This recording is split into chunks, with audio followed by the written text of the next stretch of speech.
Tuhan Yesus, terima kasih Tuhan, terima kasih atas berkat-Mu Tuhan. Kiranya Tuhan sebentar kami akan memuji dan memuliakan nama-Mu Tuhan. Kiranya Tuhan puji-pujian kami dapat memuliakan nama-Mu Tuhan. Tuhan, kiranya Kau berkati ibadah ini Tuhan dari awal hingga akhirnya Tuhan. Tuhan, kami serahkan seluruhnya di dalam nama Tuhan Yesus Kristus. Haleluya. Amin.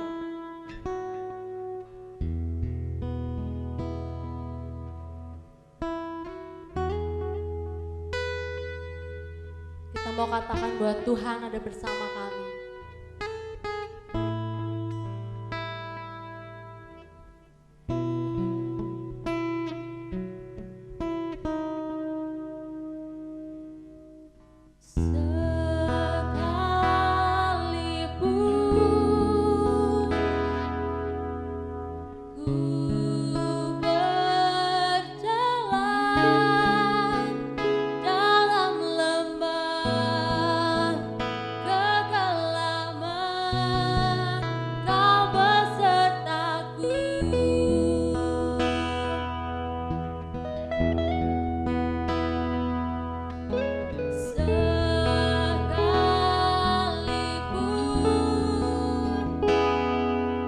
Hidup tak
Puji nama Tuhan, selamat pagi Bapak Ibu.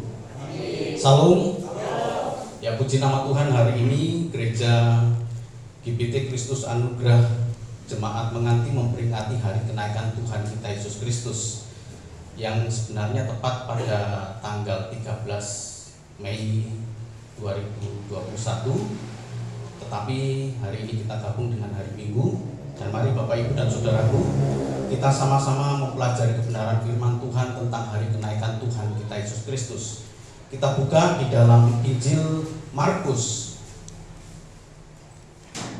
Injil Markus 16 ayat 19 sampai dengan 20.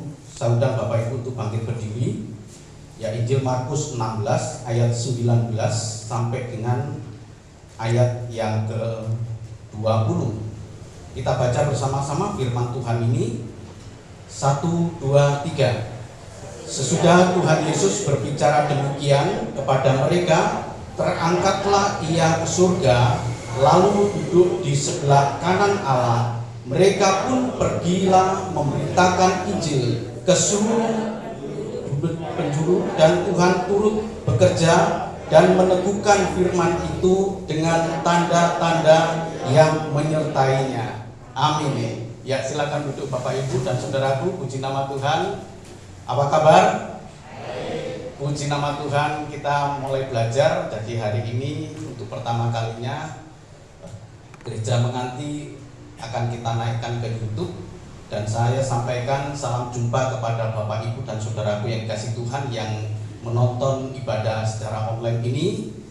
Dan di akhir dari ibadah ini Bapak Ibu yang online bisa mempersiapkan diri untuk mempersiapkan roti dan anggur dan mengikuti perjamuan kudus. Baik Bapak Ibu dan Saudaraku yang dikasihi Tuhan, kita mengucap syukur kepada Tuhan karena kenaikan Tuhan. Dan kenaikan Tuhan ini adalah satu peristiwa yang begitu penting Bapak Ibu. Tapi sayangnya gereja tidak terlalu membesarkan gitu ya, dibandingkan dengan Natal ataupun Paskah. Padahal peristiwa ini justru kembalinya Tuhan Yesus kepada kemuliaannya dan mengakhiri perjalanan Tuhan Yesus yang secara jasmani manusia yang terbatas di muka bumi ini. Jadi kita bersyukur sebagai orang Kristen, kita bisa belajar secara ibadah itu dari orang Israel. Bukan imitasi ya, nanti saya sampaikan. Kenaikan Tuhan Yesus ke surga adalah peristiwa penting yang disaksikan oleh 11 murid Tuhan. Dan firman Tuhan berkata di dalam 2 Korintus 13 ayat 1 maupun Yohanes 8 ayat 17 itu berkata bahwa segala peristiwa yang dialami oleh Tuhan Yesus, segala peristiwa dan disaksikan oleh 2 orang saja, maka itu menjadi sah. Kita bukan agama imitasi ya. Kalau agama imitasi itu adalah segala peristiwa yang ada di dalam Yahudi itu kemudian diimitasikan. Kita bersyukur. Kalau Yahudi punya kiblat, ya, kiblatnya itu Yerusalem. Nah, kemudian Tuhan Yesus berkata, engkau akan beribadah dalam Yohanes 4 itu, bukan di Yerusalem atau bukan di gunung ini, artinya gunung Gerizim itu,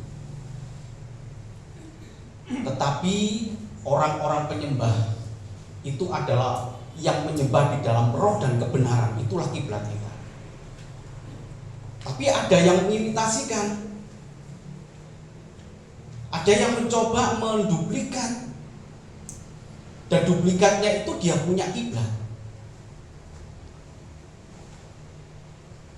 Oke Bapak Ibu ya, supaya kita belajar, termasuk kenaikan Tuhan Yesus ini. Kemudian ada yang mencoba menduplikatnya. Seseorang yang kemudian naik ke surga, berbicara dengan Allah. Siapa saksinya? Tidak ada.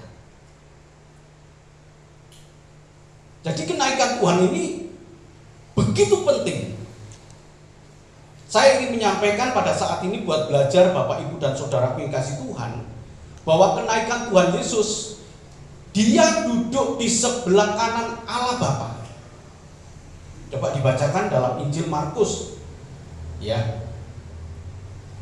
Maaf, Injil Lukas 22 ayat yang ke 69. Tadi Injil Markus 16 ayat 19 berkata, sesudah Tuhan Yesus berbicara demikian kepada mereka, terangkatlah Ia ke surga, lalu duduk di sebelah kanan Allah.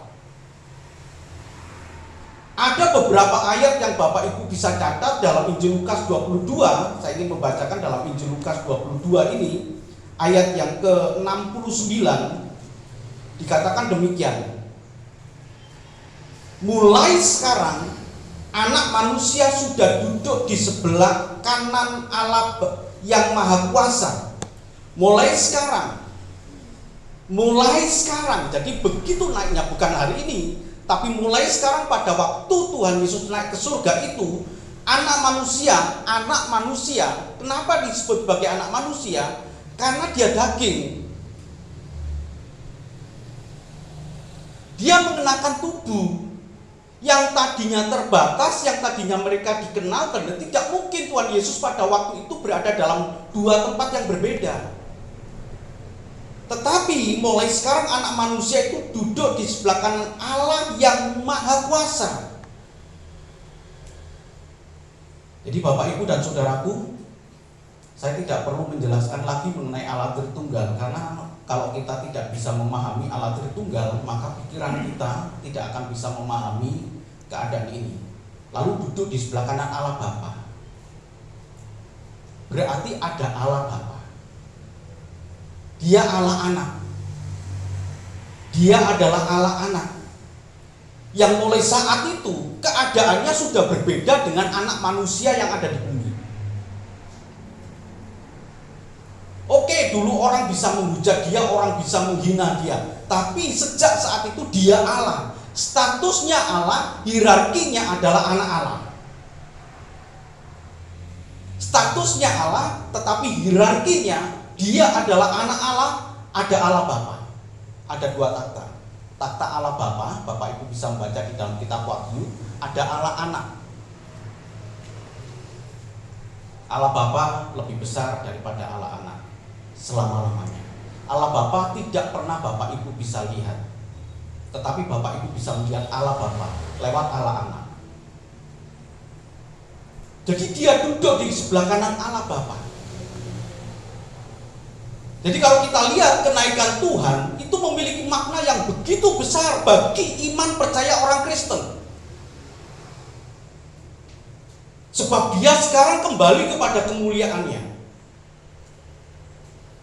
Apakah dia bisa tidak kembali kepada kemuliaannya? Sangat mungkin, karena dia mengenakan tubuh yang mengandung dosa pada waktu berada di muka bumi. Tetapi dia tidak berdosa. Ya, jadi kalau kita lihat di sini, Yohanes 17 ayat yang keempat sampai dengan yang keenam, Tuhan Yesus dalam suatu doa dikatakan demikian. Injil Yohanes 17, ini doa Tuhan Yesus. Bapak Ibu bisa baca perikopnya untuk murid-murid. Ada hal yang menarik kalau Bapak Ibu bisa melihat di dalam ayat yang ke 13 sampai seterusnya itu ya, Bapak Ibu bisa melihat, aku tidak minta kepada Bapa untuk engkau ambil. Ayat 15 berkata, aku tidak minta supaya engkau mengambil mereka dari dunia ini, tetapi supaya engkau melindungi mereka daripada yang jahat. Aku gak minta. Saya sampaikan ayat 15 terlebih dulu Bapak Ibu ya. Aku tidak minta. Ketika Tuhan Yesus naik ke surga, kembali kepada surga, Tuhan berdoa, aku gak minta Bapak Ibu dan saya, kita semua ini, Tuhan Yesus gak minta dicabut sajalah, kembali bersama-sama. Enggak, biarkan mereka dalam dunia. Tapi Tuhan minta, beri mereka, lindungi mereka. Ayat 15 berkata, tetapi supaya engkau melindungi mereka daripada yang jahat. Nah Bapak Ibu, ayat 4 sampai dengan ayat yang ke-6 Ini berbicara tentang kembalinya Tuhan kepada kemuliaannya. Aku telah mempermuliakan engkau di bumi dengan jalan menyelesaikan pekerjaan yang engkau berikan kepadaku untuk melakukannya. Pada waktu Tuhan Yesus mengatakan ini, ayat yang keempat, Tuhan Yesus belum menyelesaikan. Tinggal sedikit lagi Tuhan Yesus, karena ini adalah bagian-bagian terakhir, hari-hari terakhir, waktu-waktu terakhir Tuhan Yesus mau menuju ke salib. Dan dia berkata, aku telah mempermuliakan engkau di bumi dengan jalan menyelesaikan pekerjaan yang engkau berikan kepadaku untuk melakukannya. Ada nilai ketaatan, ada nilai kesetiaan. Lalu konsekuensinya apa? Ayat 5 berkata, oleh sebab itu ya Bapa, permuliakanlah aku padamu sendiri dengan kemuliaanku, ya.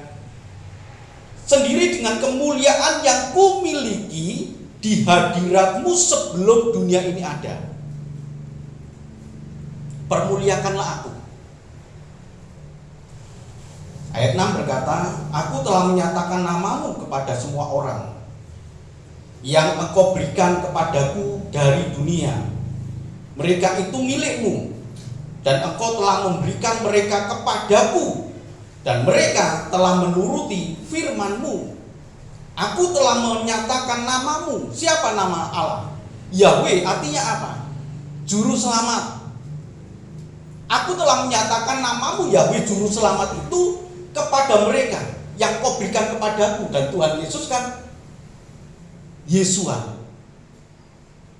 Yesus itu dalam bahasa Ibrani-nya Yesua, yang artinya juru selamat. Aku sudah menyatakan itu. Nah, Bapak Ibu dan Saudaraku, kemuliaan yang Tuhan miliki sebelum dunia ada kembali kepada kemuliaannya. Jadi kemuliaan Tuhan itu ditinggalkan untuk sementara waktu oleh Tuhan untuk melakukan pekerjaan Allah Bapa. Nah, Bapak Ibu dan Saudaraku, jadi Tuhan Yesus kemudian kembali kepada kemuliaannya. Jadi duduk di sebelah kanan Allah Bapa itu adalah kembalinya Tuhan Yesus pada kemuliaan yang dulu dia punya. Mari coba kita lihat di dalam Daniel 3 ayat 24 sampai dengan 25.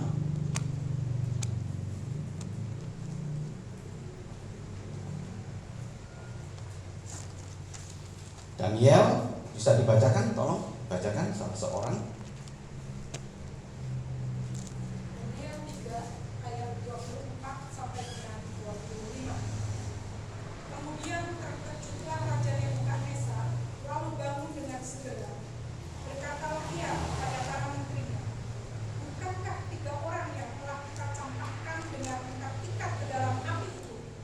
Jawab mereka kepada Raja, benar ya Raja, katanya. Tetapi ada 4 orang kulihat berjalan-jalan dengan bebas di tengah-tengah api itu. Mereka tidak terluka. Dan yang keempat itu rupanya seperti anak dewa. Amin. Ini pola pikir dari Nebukadnezar. Dan saya tidak ingin Bapak Ibu punya pola pikir seperti Nebukadnezar yang tidak mengenal siapa anak dewa itu. Loh, bukankah 3 yang kita campakkan? Bapak Ibu mengenalkan kan Sadrak, Mesak, dan Abednego yang kita campakkan ke dalam perapi-apian. Hanaya, Misael, dan Asaria itu nama asli mereka. Bukankah itu yang kita campakkan 3 orang? Kenapa ini kok ada 4? Dan ternyata api itu, perapian yang begitu dinaikkan tingginya suhunya itu sampai 7 kali itu tidak mampu menghanguskan mereka. Dan ketika dilihat oleh Nebukadnezar, terkejut dia. Tetapi ada 4 orang kulihat berjalan-jalan dengan bebas di tengah-tengah api itu. Mereka tidak terluka. Dan yang keempat itu rupanya seperti anak dewa. Siapa Bapak Ibu? Dia adalah anak Allah. Anak Allah yang menyertai 3 anak Allah, yaitu Hanaya, Asaria, dan Misael. Disertai. Kan sama seperti di dalam Yohanes 17 ayat yang ke-15. Aku tidak minta kepadamu ya Bapa untuk engkau ambil mereka. Mereka siapa? Murid-murid Tuhan memang. Mewakili kita. Tuhan kan tidak mencabut Bapak Ibu ketika Tuhan naik kemudian ikut sama Tuhan naik ke surga. Enggak, Tuhan biarkan kita tinggal dalam dunia. Tetapi Yohanes 17 ayat 15 tadi berkata, sertailah mereka. Sama seperti anak dewa di dalam Daniel 3 ayat yang ke-25 ini yang dipandang oleh Nebukadnezar seperti anak dewa, tapi kita sudah tahu ini anak Allah. Kita jangan punya pemikiran seperti Nebukadnezar yang tidak mengenal anak dewa. Ya memang dia tidak mengenal, tapi kita sudah tahu Tuhan Yesuslah yang memberikan perlindungan kepada kita. Tuhan Yesuslah yang membuat kita kuat di dalam kehidupan dunia ini yang saat ini betul-betul Bapak Ibu. Betul-betul Bapak Ibu ya. Cukup berat. Terlebih lagi dalam keadaan pandemi yang demikian. Siapa yang sanggup menyertai kita? Siapa yang membuat kita kuat? Kalau bukan dalam tanda petik anak dewa. Itu kan pola pikirnya Nebukadnezar. Dalam tanda petik itu ya anak dewa. Tapi kita tahu itu anak Allah. Anak Allah yang minta kepada Bapa kirim Roh Kudus untuk menyertai kita. Jadi Roh Kuduslah yang tinggal dalam hidup kita yang membuat kita ini kuat sampai dengan saat ini. Amin Bapak Ibu. Kita diasah oleh Tuhan pada masa-masa demikian. Inilah masa-masa penantian. Tidak sedikit Bapak Ibu orang Kristen yang jatuh dan menjual iman percayanya. Tidak sedikit. Biarkanlah mereka. Itu pilihan. Kita memang sedih kalau kita melihat ada anak Tuhan yang menjual imannya hanya oleh seperti Esau menjual hak kesulungannya hanya karena makanan sepiring. Tapi itu pilihan. Memang kita sedih, tapi kita tidak bisa mempertahankan mereka. Tapi kita yang tahu kebenaran, kita yang sudah mengenal dalam tanda petik anak dewa itu yang menyertai Hanaya, Asaria, dan Misael, saya yakin dan percaya anak dewa itu juga menyertai kita. Dan dia adalah anak Allah yang kita kenal dalam nama Tuhan Yesus Kristus. Itu harga mati kita. Dia sekarang sudah duduk di sebelah kanan Allah Bapa. Dia kembali kepada kemuliaannya yang dulu dia punya. Ini kan kemuliaan dia. Hanya saja orang tidak mengenal. Orang hanya mengenal bahwa dia lahir di Bethlehem. Dan ketika dia mati, dia disalib dan tidak berdaya. Itu yang dia lihat. Karena dia melihat secara jasmani demikian, maka mereka tidak mempercayai dia bahwa dia adalah Allah. Tetapi kita pagi hari ini, dan Bapak Ibu dan Saudaraku yang menyaksikan secara online, dia adalah Allah yang begitu ajaib, punya jalan menyelamatkan manusia. Dia menjumpai Hanaya, Asaria, dan Misael dalam perapi-apian. Dia menjumpai Bapak Ibu dalam kesukaran hidup Bapak Ibu. Dia adalah anak Allah yang peduli kepada kita. Amin Bapak Ibu. Luar biasa. Dan sekarang dia duduk di sebelah kanan Allah Bapa. Dialah yang memerintah. Jadi kalau kita lihat di dalam, mari kita buka Mika 5 ayat yang kedua. Mika 5 ayat yang kedua dikatakan demikian. Ayat yang kedua. Ya kalau ayat yang pertama itu berbicara mengenai Tetapi engkau, hai Betlehem Efrata, hai yang terkecil di antara kaum-kaum Yehuda, daripadamu akan bangkit bagiku seorang yang akan memerintah Israel, yang permulaannya sejak purbakala, sejak dahulu kala. Ya.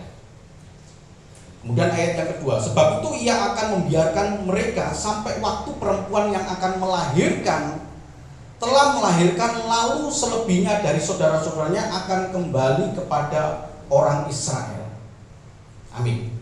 Ayat yang pertama berkata, daripadamu akan bangkit bagiku seorang yang akan memerintah Israel, yang permulaannya, dia memerintah Israel, yang permulaannya berarti sebelumnya itu sudah ada, pemerintahannya sudah ada sejak purbakala, sejak zaman dahulu kapan, udah tahu lah. Itu yang makanya Mika ini menyebut sejak purbakala, sejak dahulu kala. Jadi ada pemerintahan yang diperintah oleh Tuhan Yesus, yang memang sejak dulu dia sudah memerintah. Dan karena kasihnya, bukan hanya kepada Bapak Ibu dan saudaraku yang hadir pada saat ini maupun yang ada di rumah mengikuti ibadah online ini, karena kasihnya kepada dunia, bukan kepada kita saja, kepada dunia, maka dia merelakan pemerintahan kemuliaannya itu ditinggalkan. Lalu siapa yang pegang pemerintahan itu? Kalau dia tinggalkan, lalu siapa yang memegang pemerintahan yang ditinggalkan oleh anak Allah ini? Allah Bapa yang memegang kendali. Dan dia turun. Hebatnya lagi, dia turun bukan dalam keadaan Allah.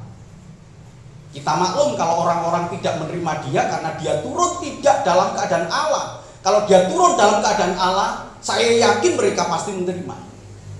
Tapi Tuhan tidak. Dia turun untuk menyamakan dirinya yang maha mulia, yang punya pemerintahan, yang punya kemuliaan, yang sejak zaman dulu itu, untuk sama dengan kita, bahkan lebih miskin dari kita. Orang berebut untuk melahirkan anak secara hebat gitu. Kalau bisa yang terbaik, kalau bisa di tempat yang mewah. Lihat aja artis itu, kemudian dia syuting dan lain sebagainya untuk menunjukkan kemewahan. Tapi Tuhan Yesus memilih kandang domba, tempat untuk lahirnya dia di kandang domba,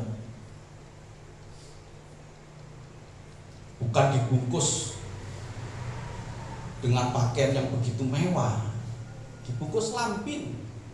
Lampin itu kain yang sangat sederhana. Dia menyamakan dirinya dengan kita. Padahal dia punya pemerintahan yang sejak zaman dulu, dia punya pemerintahan, tapi karena kasihnya dia merelakan diri. Nah Bapak Ibu dan saudaraku, jadi kalau kita melihat betapa kenaikan Tuhan itu menjadi iman yang penting bagi kita. Memegang pemerintahan, takhta pemerintahan Kristus itu memang sudah sejak lama. Dan punya potensi Tuhan Yesus tidak memegang lagi pemerintahan. Kalau dia jatuh dalam dosa, kalau dia memberontak kepada Allah Bapa, maka dia tidak memerintah lagi. Tapi puji Tuhan, firman Tuhan berkata, dalam Ibrani 5 itu dikatakan karena ketaatannya, dia taat sampai mati, bahkan sampai mati di kayu salib, dia taat. Itulah sebabnya Allah meninggikan dia. Dia kembali kepada kemuliaannya.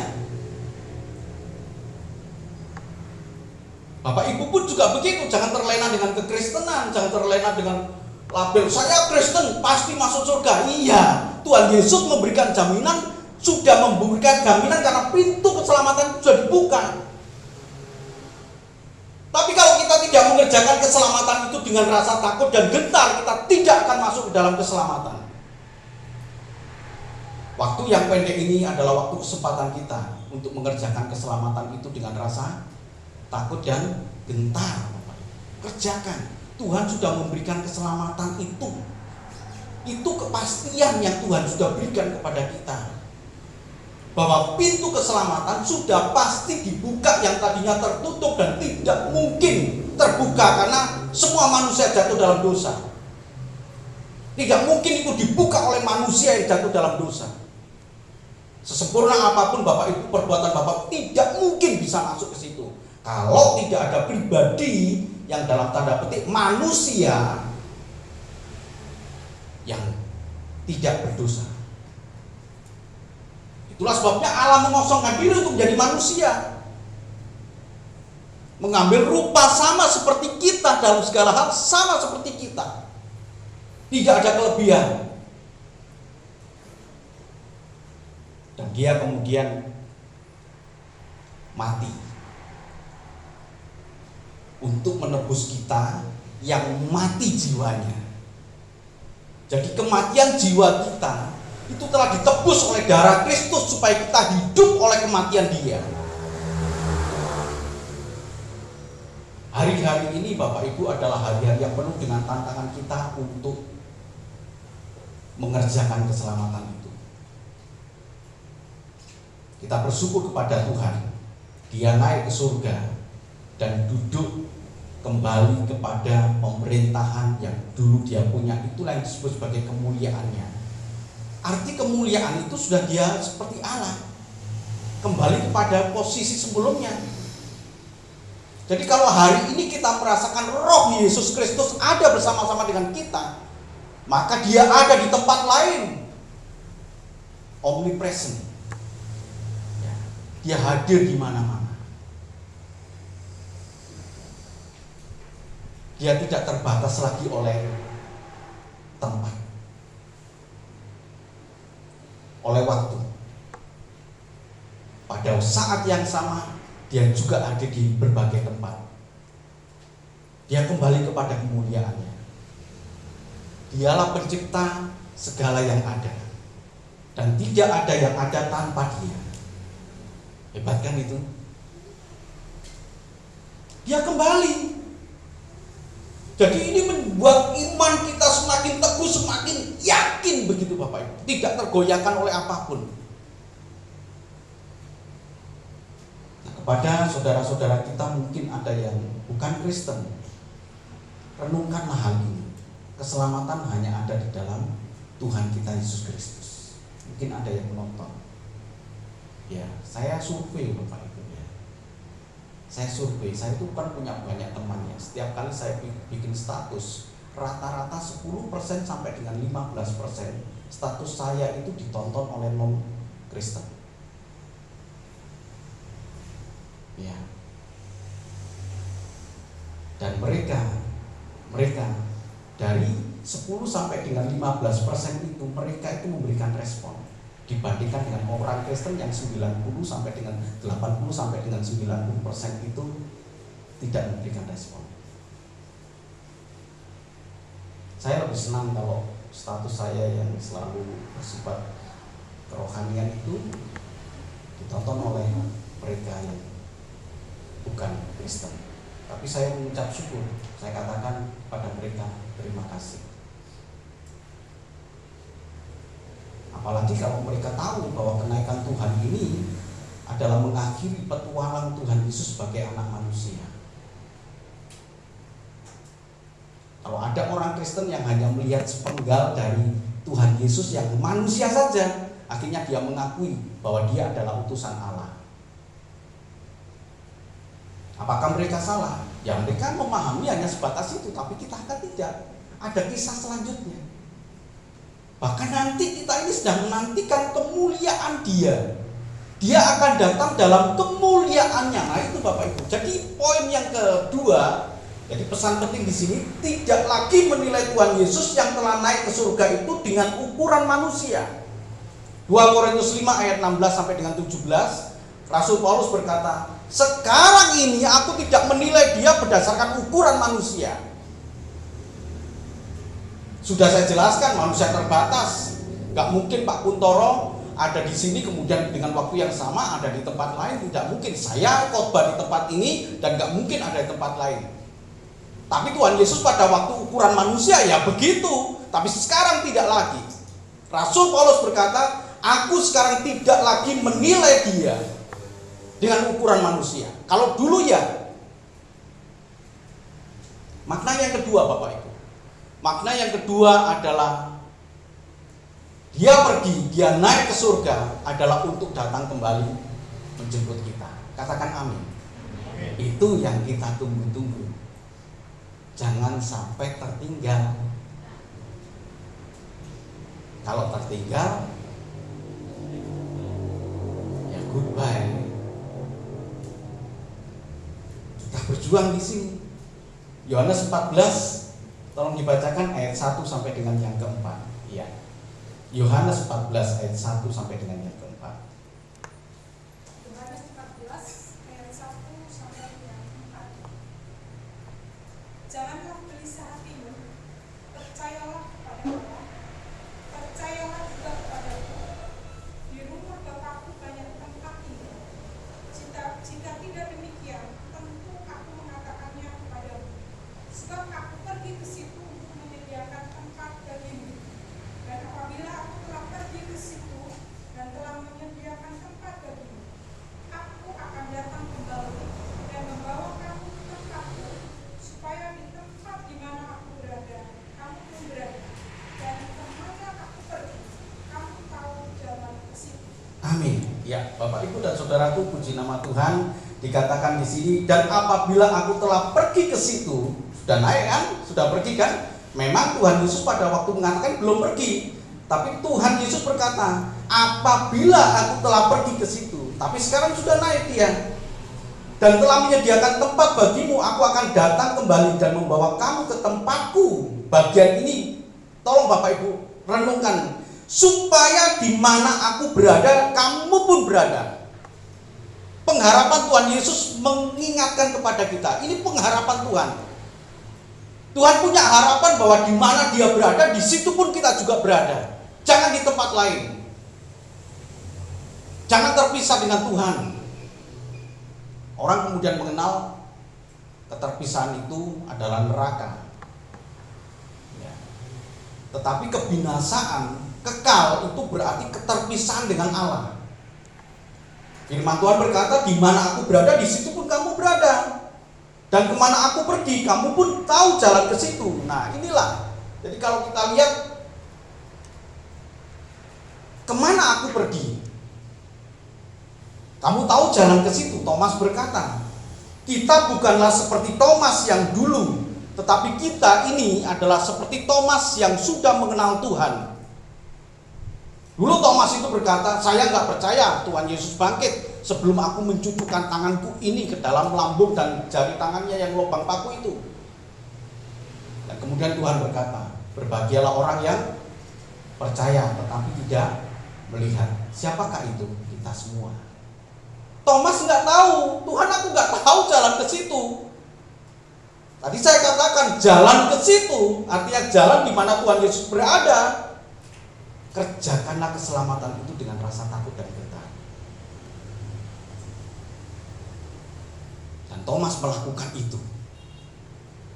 Thomas yang sudah diperbaharui Tuhan, Thomas yang sudah mengenal Tuhan, melakukan itu Bapak Ibu. Thomas itu wafat tanggal 21 Desember tahun 72. Tanggal 21 Desember tahun 72. Bukan 1972 loh ya, bukan 72. Itu di India, nama kotanya Melapore. Ini artinya saya sebutkan bahwa ini fakta sejarah. Orang tidak bisa berkata itu cerita, itu fiktif, enggak. Ini faktanya sejarah.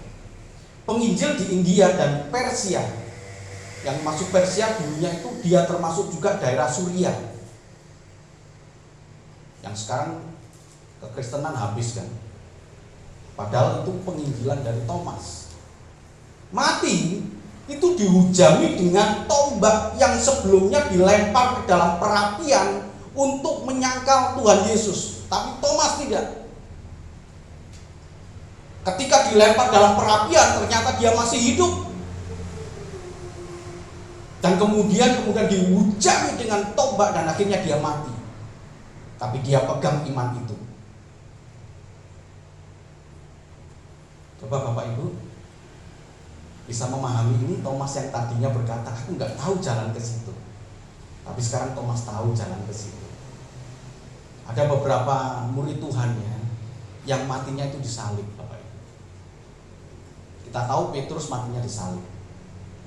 Tapi ada satu lagi, Filipus, matinya pun juga disalib. Murid-murid Tuhan itu luar biasa. Ya. Luar biasa. Dia pegang teguh.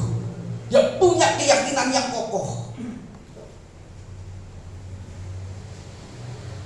Saya yakin dan percaya kita yang ada di tempat ini maupun Bapak Ibu yang ada di rumah punya iman yang kokoh. Karena Tuhan sudah mengerjakan keselamatan yang begitu hebat dalam hidup kita. Amin Bapak Ibu. Jadi kalau dia naik untuk datang kembali, dia naik ke surga untuk datang kembali, sudahkah kita siap untuk menyambut kedatangan Tuhan? Hal yang dilakukan oleh murid-murid pada bagian terakhir ini, Bapak Ibu, saya ingin menyampaikan ini pesan penting. Hal yang dilakukan murid-murid setelah kenaikan Tuhan, memuridkan. Matius 28 ayat 19 sampai dengan 20, ya saya tidak punya banyak waktu untuk menjelaskan mengenai memuridkan. Jadi memuridkan ini adalah, kalau dalam bahasa Yunani itu kan ada kalimat utama. Matius 28 ayat 19 sampai dengan 20 itu berkata, pergilah. Karena itu pergilah, jadikanlah semua bangsa muridku dan baptislah mereka dalam nama Bapa dan Anak dan Roh Kudus. Kalimat utamanya itu bukan pergilah, muridlah. Muridkanlah itu kalimat utama dalam bahasa Yunaninya ya. Jadi pergilah itu adalah keterangan, kalau dalam bahasa Indonesia diterangkan, menerangkan, atau menerangkan, diterangkan, kan ada begitu ya. Jadi ini yang menerangkan itu pergilah dan baptislah. Jadi Bapak Ibu, kalimat utama itu begini. Ini yang pokok, yang penting gitu loh. Jadi kenaikan Tuhan, pesan pentingnya itu adalah memuridkan. Dan yang kedua kemudian pergi dan beritakanlah Injil. Di bagian terakhir saya undang kita untuk membaca bersama-sama dengan kita ya. Lukas 24. Ketika Tuhan Yesus naik ke surga, Lukas 24 ayat 52 sampai dengan 53 kita baca bersama-sama. Jadi ini kenaikan Tuhan Yesus, ayat yang ke-52 sampai 53, ketika Tuhan Yesus kemudian terangkat ke surga. Ayat 52, 53 sama-sama, 1, 2, 3. Mereka sujud menyembah kepadanya, lalu mereka pulang ke Yerusalem dengan sangat bersukacita. Mereka senantiasa berada di dalam bait Allah dan memuliakan Allah. Itulah yang dilakukan dampak dari kenaikan Tuhan kita Yesus Kristus. Artinya semakin membara iman percaya orang-orang yang dikasihi. Dan kalau kita melihat dari ketiga hal ini, 1 memuridkan, 2 pergi memberitakan Injil, dan 3 sujud menyembah Dia, intinya adalah jadilah saksi Kristus. Tuhan Yesus memberkati. Amin. Firman-Mu telah kami dengar Tuhan, kami telah mengerti apa yang Kau kehendaki dalam kehidupan kami Tuhan. Tuntunlah kami dengan kekuatan yang datang dari kuasa Roh Kudus-Mu Tuhan, sehingga kami mampu menjalankan kehidupan ini seturut dengan apa yang Kau kehendaki Tuhan. Terima kasih ya Bapa, di hadapan kami ada roti sebagai lambang tubuh Tuhan dan anggur sebagai lambang darah Kristus yang sebentar akan kami makan dan minum untuk mengingatkan kami kembali bahwa Engkau Allah yang maha mulia, yang rela menjadi manusia, bahkan mati di kayu salib untuk menebus dosa kami. Tapi Engkau Tuhan telah bangkit dan telah naik ke surga untuk mendapatkan kemuliaan-Mu kembali Tuhan. Terima kasih ya Bapa, terima kasih, urapilah kami, ampunilah segala dosa dan pelanggaran kami Tuhan. Layakkan kami untuk menerima perjamuan kudus ini. Di dalam nama Bapa dan Putra dan Roh Kudus, dengan penuh sukacita kami sambut perjamuan kudus ini. Terpujilah Engkau Tuhan. Haleluya. Amin. Silakan duduk Bapak Ibu.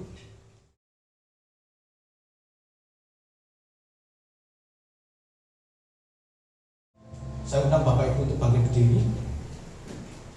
Bapak Ibu bisa membaca ayat yang tertulis di dalam roti tipis ini, dan itu bisa menjadi peringatan bagi kita, nasihat bagi kita, bahkan mungkin janji Tuhan di dalam hidup kita ini.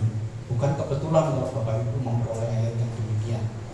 Saya memperolehnya dalam Injil Matius 25 ayat yang 13 dan berkata, karena itu berjaga-jagalah, sebab kamu tidak tahu akan hari maupun akan saatnya. Mari Bapak Ibu dan Saudaraku, kita satu dalam doa. Bapa yang baik, Allah yang Maha Kuasa, kami sungguh bersyukur pada saat ini Tuhan, Engkau memberikan kesempatan kepada kami untuk kami beribadah, menaikkan pujian pengagungan bagi Engkau Tuhan sebagai ungkapan syukur kami atas kebaikan-Mu Tuhan. Dan demikian juga dengan kesempatan kami memperoleh kebenaran firman Tuhan. Artinya kami masih memperoleh kesempatan untuk memperbaiki hidup kami ini Tuhan, untuk sesuai dengan kebenaran firman-Mu Tuhan. Dan sebentar ya Bapa, kami akan bersekutu dengan tubuh dan darah Tuhan. Ampunilah segala dosa dan pelanggaran kami Tuhan, ampunilah kami. Dan inilah kebenaran firman Tuhan. Sebab apa yang telah kuteruskan kepadamu telah aku terima dari Tuhan, yaitu bahwa Tuhan Yesus pada malam waktu Ia diserahkan mengambil roti, dan sudah itu Ia mengucap syukur atasnya. Ia memecah-mecahkannya dan berkata, inilah tubuhku yang diserahkan bagi kamu. Perbuatlah ini menjadi peringatan akan aku. Mari kita angkat roti dengan tangan kanan lebih tinggi dari kepala kita, hormat akan tubuh Tuhan.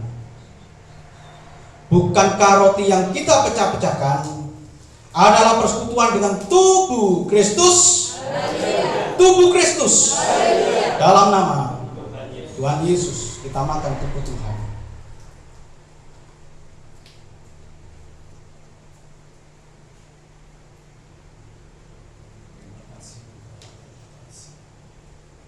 Sekarang kita ambil gelas kecil ini yang berisi anggur, kita pegang dengan tangan kanan kita dan kita dekatkan di dada kita, dekat dengan jantung hati kita. Dia adalah Allah, kekasih jiwa kita. Terima kasih Tuhan. Terima kasih, Kau sungguh baik Tuhan. Demikian juga Ia mengambil cawan. Sesudah makan lalu berkata, cawan ini adalah perjanjian baru yang dimeteraikan oleh darahku. Perbuatlah ini setiap kali kamu meminumnya, menjadi peringatan akan aku. Mari kita angkat gelas kecil ini lebih tinggi dari kepala kita, hormat akan darah Kristus. Bukankah cawan pengucapan syukur yang atasnya kita ucapkan syukur adalah persekutuan dengan darah Kristus?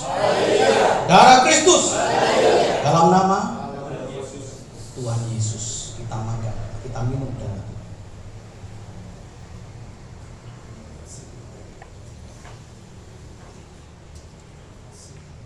Kami bersyukur kepada Engkau ya Bapa, Pencipta langit dan bumi. Engkau adalah Allah. Engkau Tuhan yang menguasai kehidupan kami. Dan kepadamu-lah kami percayakan hidup kami ini. Peganglah tangan kami dan berilah kami kekuatan, sehingga kami mampu menjalani hari lepas hari dengan iman yang semakin teguh sampai kami menutup mata dan berjumpa dengan Engkau Tuhan. Terima kasih ya Bapa. Segala puji syukur, hormat, kemuliaan hanya bagi Engkau Tuhan. Di dalam nama Tuhan kami Yesus Kristus, kami sudah berdoa dan mengucap syukur. Semua yang percaya mengatakan amin. Amin. Tuhan Yesus memberkati. Silakan duduk.